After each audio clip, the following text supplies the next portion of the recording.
It's trending toward it, but there was no official announcement, I don't think. Because that's my big worry with crypto. Not that it's going to go anywhere, but will we go lower and lower? You know, it's because cryptocurrency's never been through a recession. So that's one of my major worries. That's true, but stock markets have, and there have been times where stocks went up during a recession because the economy is not that tied to the stock market. If anything, it's a delayed tie, sort of.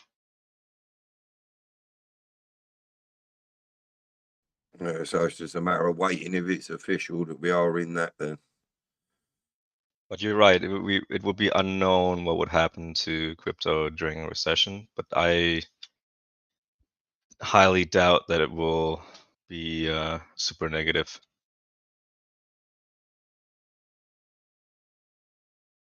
Yeah, thanks for the input.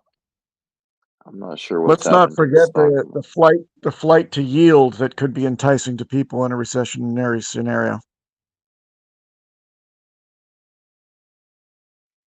Yeah, people need to park their money somewhere.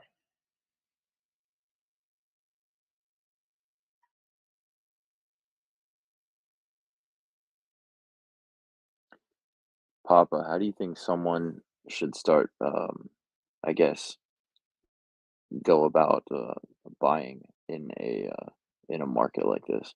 Still dollar cost averaging in, basically buying dips in. Yeah, I mean, yes. I mean, once you define the channel and you see it go to the bottom of the range, you know that's a huge buy signal. Richard himself said yesterday he has no problem right now giving his best friends the non-official financial advice of buying HEX now. Anytime. However, there's two ways to look at DCAing. One is looking at every pullback at certain percentages and saying, okay, I'll drop something there. Two, just making a time frame by which you do it at certain intervals, like monthly, for example, no matter what the price is, as long as the downtrend is still in place. And two, which is the most counterintuitive yet most successful for me, is as soon as you see the uptrend start, you begin to DCA as it moves up. And why does that make sense? Well, it was taught to me by Eric Crown. And at first, it didn't make a lot of sense to me. I thought that I wasn't getting in the same amount of tokens and I'd be like regretting everything. But strangely enough, every move you make is instantly in the money. And you don't run out of money going up. So you feel very positive about things. And that really helps. The wisest thing is to try to pick a bottom, but it never works out. So why not just, pick a percentage of a pullback that you feel comfortable with, slot a little percentage down, a little taste here and there, maybe double it down as it doubles that percentage.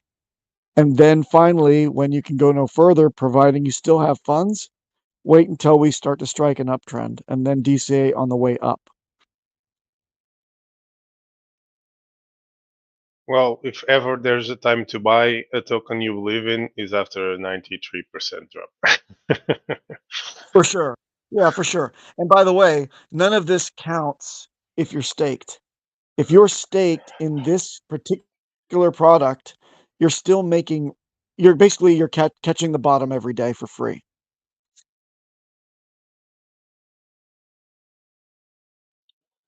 Which I am not, because I thought that Pulse would launch and I'd be able to use my liquid hex, but so Yeah, that's but you still unfortunate. can. You still can. Your strategy can pivot to saying, I don't mind if I overlap the launch a little bit. It'll still be copied both in staked and unstaked form, liquid form, so I can make my moves there. Or you can stake shorter and larger to cover the spread of the lower gas fees now. Shouldn't be such a big deal.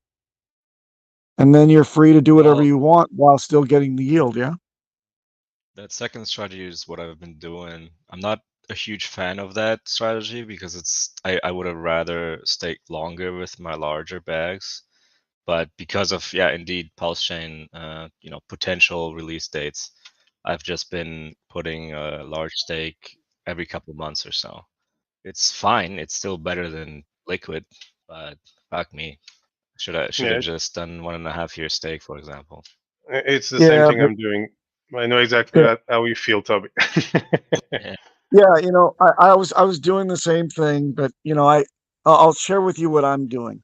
It's kind of a hybrid approach. I always like to combine two different type of approaches, and that's my favorite thing to do. So in this case, I got my short-term stake, but every time it comes out and I find out that I can't get the same amount of T-shares again, then I shave off that amount and I throw that really far out to feed me the same amount of T-shares, so I maintain T-shares. I got a short stake that rolls over, and I don't lose any T-shares. In fact, I gain. Well, I do that, but since I'm DCing in, when I stake always a little bit more from the bag I buy. I end up just also maintaining the T-shirt. Yeah, that's good. That's good, but also the long term, you find that you give up less because you've got the yield for the short term. You get a discount on the longer, and then you get to round out your staking ladder out to 10 to 15 years.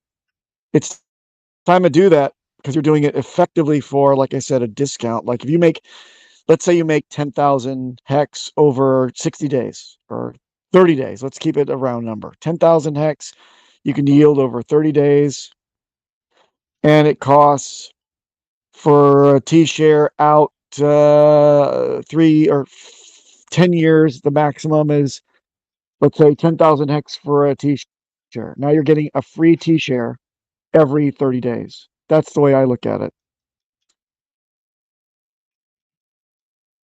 Yeah, I get it. It's a nice way to look at it. I'm also doing this strategy because it allows me to the small investment I make every month or every 2 months. I end up being able to stake it together with the bigger stake. So I don't need to make a smaller stake or just leave it liquid for a long period of time. So that's why I do a mix of that.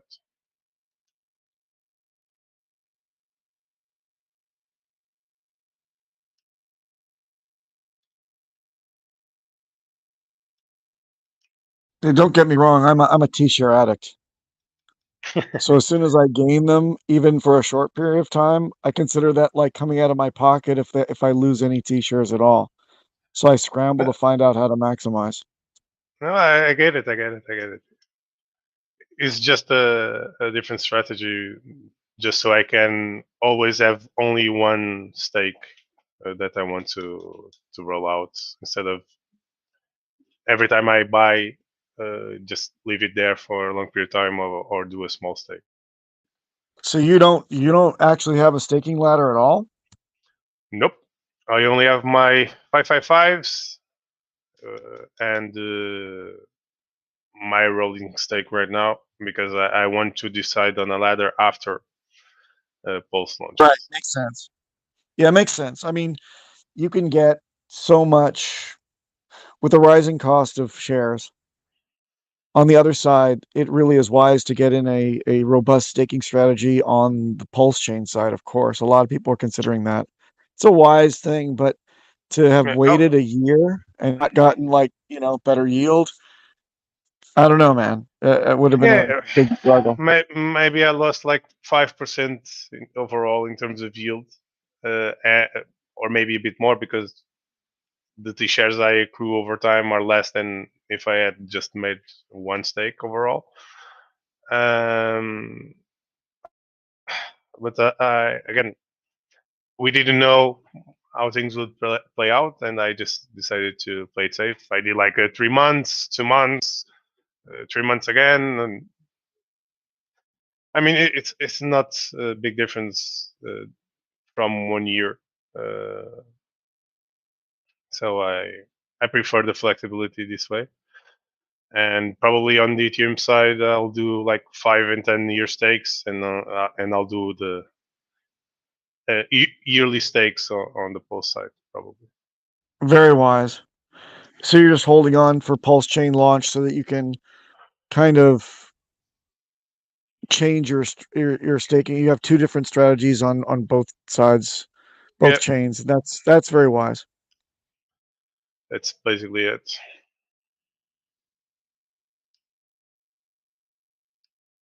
I've been preaching that for, since Pulsechain was announced. Yeah.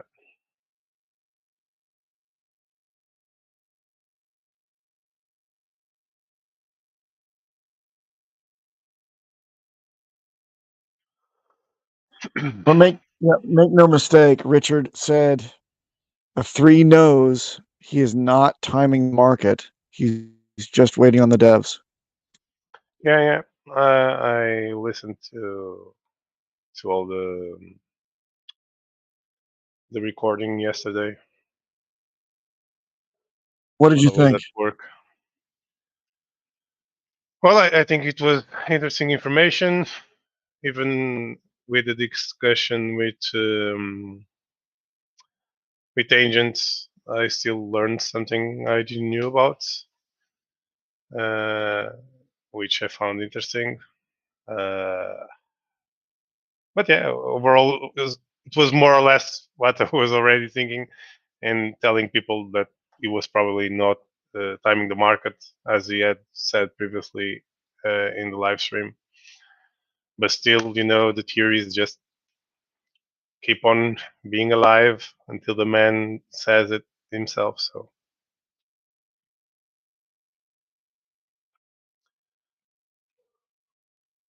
We've put that bullshit to rest, at least. I mean, I've been defending that point since about half a year now, that he's not trying to time a market.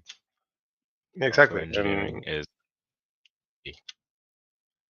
yeah, people just don't understand how hard it can be to actually create code that's good, because anyone some can reason. just scramble a couple lines of code together without actually knowing the implication of them. So I'm still amazed at people that are so junior in their evolution of trying to understand how devs work and how it's more of a art than a science sometimes, that they get frustrated because they hear that a dev goes on vacation or takes time off for himself. The last thing you want is a very tired, burnt out dev to be putting out bad code that has to be rechecked and then rejiggered by the entire team. It's ridiculous that they should think that. It's the way I used to think when I was like maybe my first or second year in sales. Being on the opposite side, on the sales customer facing side, from the engineers in the back room, and I was just pounding the table saying, how could you take a vacation now when I have a quota to reach and by the end of the year? There is no got to revoke shore leave for these people. They gotta work harder. And the answer is I always got worse results when I did that. yeah, and the problem is in software developing, you have either good code or fast code, and if you go the fast code route, usually not not very long later, you end up with another problem that stems from the You'll first get a one. minimum So, viable product. That's what you'll get. And is that what we want in Pulsechain? well, MVP? eh, Will crash eh, after a couple of months or pause the network? yeah, and it's not even about minimum viable, because people can think about minimum viable as having the essential features, but it's not only about having the essential features. It's about how they are implemented, in if they are implemented in such a way that is robust and works flawlessly. So minimum viable is having the minimum required features, but then you have to implement those features in the best way possible. I do wish Richard would talk about this a bit more, because I think it would put a lot of stuff to rest really fast. But I think he's not doing it on purpose because he's trying to keep the pressure of his devs and also their identities relatively safe. I would If you agree. give away too much, then yeah, it can be tricky. I would agree. Yeah. I can understand, and I've personally experienced mounting pressure on developers literally not resulting in anything good, such as burnout. Oh, and I'm a developer, and I can tell you, if people start pushing the buttons just to have something coming out, for sure it won't be the result they want over a long period of time, because they're like shortcuts are created, things are not implemented properly, and at a point in the future when you want to upgrade the system or add another feature or whatever, it will take twice or thrice as long because of it. People ought to look at Hex and the like additional year and 3 months, year and 4 months it took to come out. And what the result is. The result is damn near perfect. And people need to Amen. understand that creating a layer 1 is even harder, so they need to account for other things. Even though now they have the benefit of being able to change the code afterwards, because they can always agree to change the consensus mechanism in the code.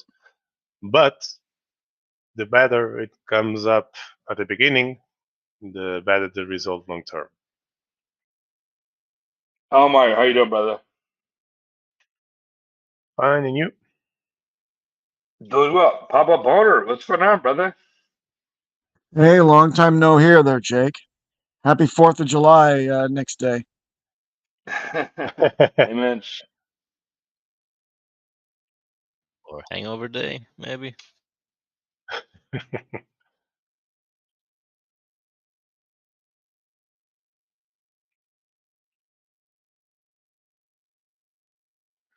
So I was almost thinking that Pulse would launch today, because when I came here last night, it was like only 7 people in the chat, and someone said it would release when there was only 5. So I was hopeful, but someone screwed me, All and right, people I'm started leaving. Bye appearing.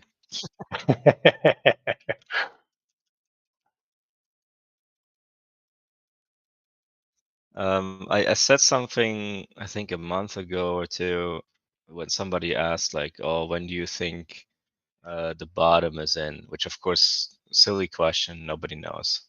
But I said once there's silence. This is coming pretty damn close to it, in my opinion. Like Yeah. when in the market, I mean, it's not yet overall because I'm still hearing rumbles of rumors of things of like KuCoin bankruptcy rumors and another exchange. What was the name? Vald, VALD, whatever, freezing withdrawals. So there's still a lot of shit going on. But once things become very silent, that's when the real bottom starts to form in my mind. Yeah, until everyone is fully wrecked and all the companies that are fake DeFi have been liquidated, then the bottom is in. Yeah.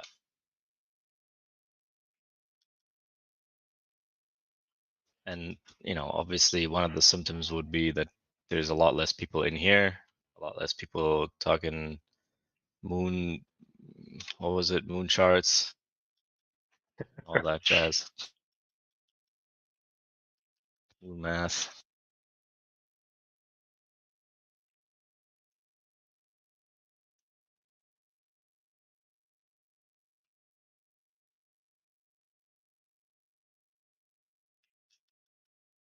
There was a great scene that in a movie that I'm trying to remember now. I think it was called Margin Call, where I think it was the CEO, like a big guy of a hedge fund, who was basically summarizing this in an epic speech. I'll try to find it. It is, and the biggest thing is because when one company gets liquidated, then the one that has the level above will get liquidated after, and so on and so forth in this chain reaction until everyone is liquidated, or the biggest majority are. So it's inevitable that once this process starts, until the majority is wrecked, it won't stop. And you started seeing it with Luna, then BlockFi, Voyager, Celsius, etc., etc., etc., and it will go down until probably until Sailor himself is liquidated, and then we have the bottom.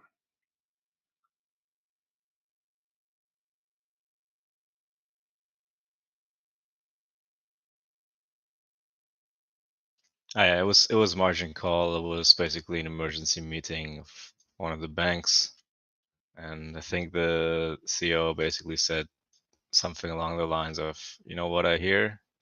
Nothing. The music has stopped." Like an epic. Oh, I'll share it. isn't that the movie where they try to sell all their assets to other smaller companies and Well, clients? I That's think that one is possible. the Big Short. Not entirely sure. I don't know. I don't remember the name. I put the link to the scene in the chat anyways. It's epic.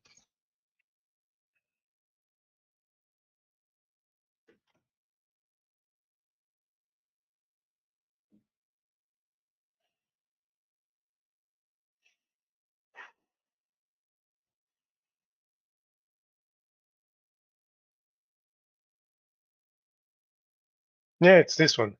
Yeah, this was the movie I was telling you about.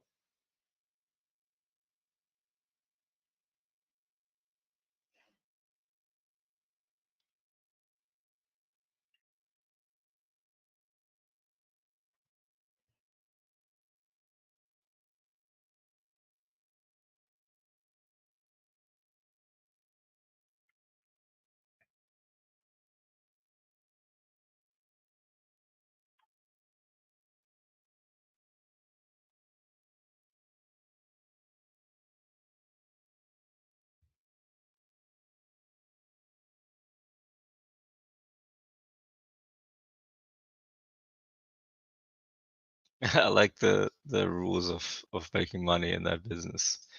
Be first, be smarter, or cheat. There's no other way. Yeah. There's hex and staking, bitches. That would be lesson number 2. Yeah, being smart. Well, actually, it's a combination of 1 and 2. Because if you're first, you get better t-shirt rate. Yeah, guess so.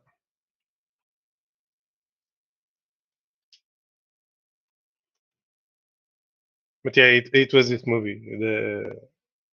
Even as a meeting, telling all the brokers just to start selling all the Dumping. credit they have, all their paper, um, paper bonds and things like that to other companies on the cheap, basically, like a fire sale, basically.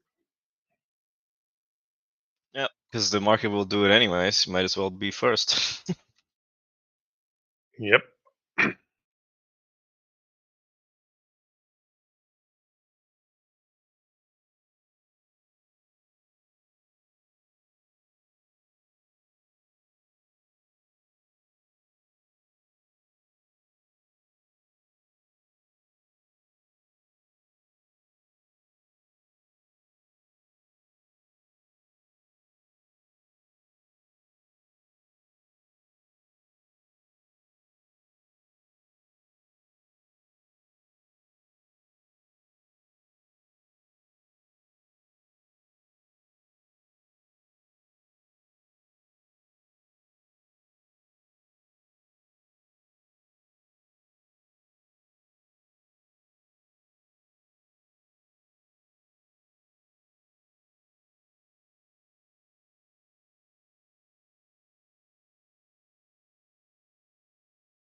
Yeah, you're hot miking and potentially getting arrested.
No, Toby, you made me want to watch the entire movie, but I actually need to work. Welcome, I guess.